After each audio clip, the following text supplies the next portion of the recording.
धरती के सिर मंडराया ड्रैगन से बड़ा खतरा। अंतरिक्ष से धरती के खात्मे की तैयारी। पृथ्वी की कक्षा में बिछाए 12,000 बम।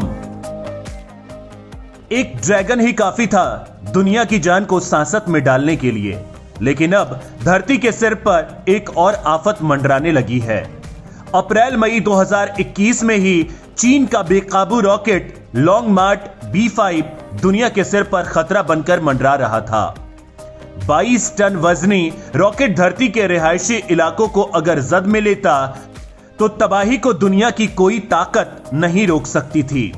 लेकिन वो खतरा टला तो वैसे ही 12,000 खतरे धरती को एक एक करके घेरते जा रहे हैं, और इसका कारण बन रहा है दुनिया के सबसे अमीर शख्स में शुमार अमेरिकी स्पेस एक्स कंपनी का मालिक एलन मस्क। जी हां, अकूत कमाई की ख्वाहिश पाले एलन मस्क ने धरती की निचली कक्षा में अपने सैटेलाइट्स लॉन्च करने शुरू कर दिए हैं।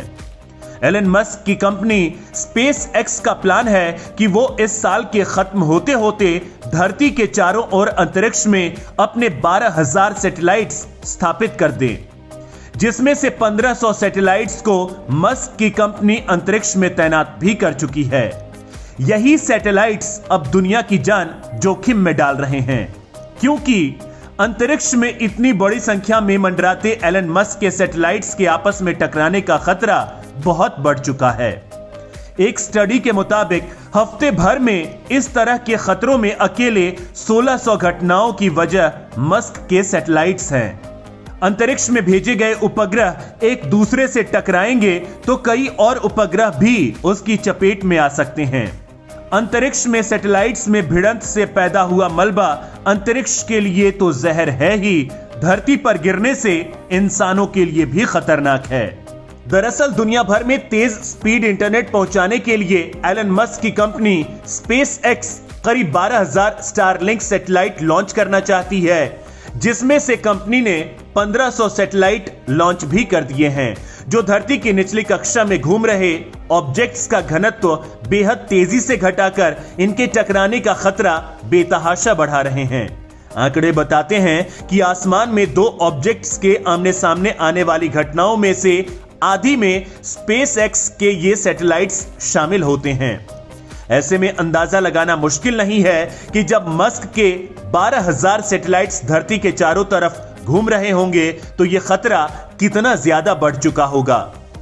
दरअसल धरती की कक्षा में स्थापित किए जाने वाले इन सैटेलाइट्स को लॉन्च करने वालों को इस बात का ख्याल रखना होता है कि ये दूसरे स्पेसक्राफ्ट, सैटेलाइट या मलबे से न टकरा जाएं। लेकिन जिस तेजी से धरती के चारों ओर सैटेलाइट्स की संख्या में इजाफा हो रहा है वो डरा रही है। स्टडी कहती है कि सैकड़ों स्टारलिंक सैटेलाइट आसमान में हैं, जिससे टक्कर की आशंका बढ़ जाती है। रिसर्चर्स ने पाया है कि हर हफ्ते औसतन 1,600 घटनाओं में स्टारलिंक सैटेलाइट शामिल होते हैं। इनमें कई बार ऐसा होता है कि दो ऑब्जेक्ट एक दूसरे के 1 किलोमीटर के अंदर होती हैं। एस्ट्रोनॉटिक्स रिसर्च ग्रुप का डेटा एनालिसिस तो और डराने वाला है। एस्ट्रोनॉटिक्स की माने तो स्टारलिंक सैटेलाइट लॉन्च के साथ खतरनाक ट्रेंड देखा जा रहा है। सिर्फ मई 2019 के बाद के आंकड़े बताते हैं कि अंतरिक्ष दो ऑब्जेक्ट्स के आमने सामने आने की घटनाएं दोगुनी से ज्यादा हो चुकी हैं। डेटा में पाया गया कि स्टारलिंक सैटेलाइट हर हफ्ते औसतन 500 बार दूसरे स्पेसक्राफ्ट के सामने आए। ब्रिटेन के वनवेव के 250 सैटेलाइट दूसरे 80 ऑपरेटर्स के सामने आए। सैटेलाइट्स अगर एक दूसरे के सामने यूं ही आते रहे तो इनकी टक्कर टाली नहीं जा सकेगी। और तो और यह प्रॉब्लम स्टारलिंक के सैटेलाइट की संख्या बढ़ने के साथ ही यह और भी गहराएगी। दरअसल दुनिया भर में इलेक्ट्रिक कारों के बाजार अब राज करने वाली अरबपति एलन मस्क की पैसे की भूख इतनी बढ़ चुकी है कि वो अब धरती को खतरे में डालने से भी परहेज नहीं कर रहे। मस्क की कंपनी ने इस बार जरिया बनाया है इंटरनेट को। इंटरनेट मार्केट पर कब्जा करने के महाप्लान को पूरा करने के लिए मस्क की कंपनी ने जंग छेड़ दी है। एलन मस्क को अपनी इस योजना में भारत समेत विश्व के कई देशों में तेजी से कामयाबी भी मिलनी शुरू हो गई है। पिछले 2 साल में कंपनी ने 1 दर्जन से ज्यादा स्टारलिंक मिशन भेजे हैं। सैटेलाइट ट्रैकर सेलेस्ट्रैक के मुताबिक धरती की कक्षा में 1500 स्टारलिंक सैटेलाइट हैं, जो कुल एक्टिव सैटेलाइट का 40% से ज्यादा है। मस्क की कंपनी 40,000 सैटेलाइट भेजना चाहती है, जिससे हाई स्पीड इंटरनेट तैयार किया जा सके। हालांकि स्पेस एक्स को साल 2022 तक 12,000 स्टारलिंक सैटेलाइट भेजने की ही इजाजत मिली है। जब मस्क के 40,000 सैटेलाइट अंतरिक्ष में पहुंच चुके होंगे तो यह खतरा बेतहाशा बढ़ चुका होगा, क्योंकि ये सैटेलाइट्स धरती के करीब लगाए जा रहे हैं। स्पेस एक्स को सुपरफास्ट इंटरनेट देने के लिए अपने उपग्रहों को निचली कक्षा में करना जरूरी है, ताकि सिग्नल को धरती पर पहुंचने में ज्यादा दूरी तय नहीं करनी पड़े। इसीलिए बड़ी तेजी से उपग्रह इस कक्षा में छोड़े जा रहे हैं। एलन मस्क के सबसे लेटेस्ट सैटेलाइट्स में लेजर लगी है, जिन्हें सैटेलाइट्स के बीच सिग्नल भेजने के लिए ग्राउंड इंफ्रास्ट्रक्चर की जरूरत नहीं है। एलन मस्क हालिया लॉन्च और आने वाले वक्त में विस्तार से 2021 में पूरी दुनिया के इंटरनेट मार्केट पर छा जाने का प्लान है। अगर मस्क की योजना सफल रहती है तो एलन मस्क का पूरी दुनिया के इंटरनेट सेक्टर पर कब्जा हो जाएगा। ऐसा हुआ तो फिर मस्क को मनमानी करने से कोई नहीं रोक पाएगा।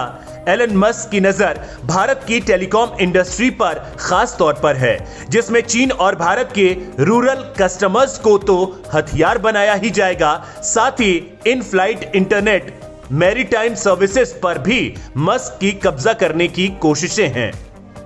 एलन मस्क ने भारत सरकार को देश में सैटेलाइट आधारित इंटरनेट सेवा देने की अनुमति देने का अनुरोध भी किया है। एलन मस्क की कंपनी ने ट्रायल शुरू किया है, जिसमें उसे दुनिया भर के अब तक 10,000 यूजर मिल भी गए हैं। कंपनी अमेरिका, ब्रिटेन और कनाडा में धड़ाधड़ ग्राहकों के साथ साइन करने में लगी है। इस बीच आसमान में इतने सारे आर्टिफिशियल ऑब्जेक्ट होने से एस्ट्रोनॉमर्स परेशान हैं। इस समस्या के समाधान के लिए काफी समय से मांग उठती रही है, लेकिन इन सब को ताक पर रखते हुए $1 ट्रिलियन के इस मार्केट को कैप्चर करने के लिए मस्क ने दुनिया की जान को खतरे में डाल दिया है। दूसरी ओर अमेज़न के मालिक जेफ बेजोस ने कहा है कि धरती की निचली कक्षा में स्थापित किए जा रहे एलन मस्क की कंपनी के सैटेलाइट्स का उनके कुइपर सैटेलाइट टक्कर का खतरा पैदा हो गया है। अमेज़न के सैटेलाइट भी अंतरिक्ष से इंटरनेट सेवा देने के लिए डिजाइन किए गए हैं।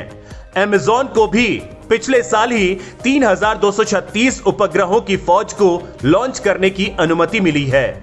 ऐसे में धरती के सिर पर चारों ओर मंडराते ये बम कभी भी बड़ी तबाही ला सकते हैं।